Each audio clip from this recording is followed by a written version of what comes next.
ಯಾರು ಈ ಛತ್ರಪತಿ ಶಿವಾಜಿ ಮಹಾರಾಜರು? ಯಾಕೆ ನಾವು ಇವ್ರನ್ನ ಇಷ್ಟೊಂದು ಕೊಂಡಾಡ್ತೀವಿ ಅಂದ್ರೆ, ಕೇವಲ ಸಿಂಹಾಸನಕ್ಕೋಸ್ಕರ ರಾಜ ವೈಭೋಗಗಳನ್ನ ಅನುಭವಿಸುತ್ತಿದ್ದಂತಹ ರಾಜ ಅಲ್ಲ ಛತ್ರಪತಿ ಶಿವಾಜಿ ಮಹಾರಾಜರು.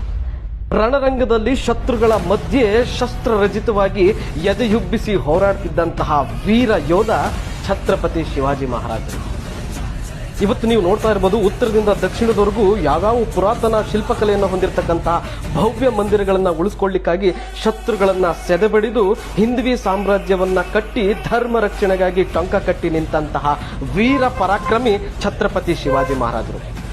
ನಾಡು ನುಡಿ ನೆಲ ಈ ಸಂಸ್ಕೃತಿನ ಉಳಿಸ್ಕೊಳ್ಳಿಕ್ಕೆ ನಿಸ್ವಾರ್ಥ ಸೇವೆಯನ್ನ ಮಾಡಿ ಈ ಧರ್ಮ ರಕ್ಷಣೆಗಾಗಿ ತಮ್ಮ ಪ್ರಾಣವನ್ನೇ ಲೆಕ್ಕಿಸದೆ ಹೋರಾಡಿದಂತಹ ಮಹಾನ್ ಯೋಧ ಛತ್ರಪತಿ ಶಿವಾಜಿ ಮಹಾರಾಜರು.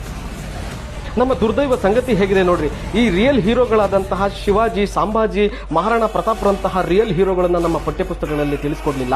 ಅವ್ರು ತಿಳಿಸ್ಕೊಡ್ಲಿಲ್ಲ ಅಂದ್ರೆ ಏನಂತೆ, ನಮ್ಮ ಕೋಟ್ಯಾಂತರ ಯುವಜನತೆಯ ಹೃದಯದಲ್ಲಿ ಅಜರಾಮರವಾಗಿ ಶಿವಾಜಿ ಮಹಾರಾಜರು ಉಳ್ಕೊಂಡಿದ್ದಾರೆ.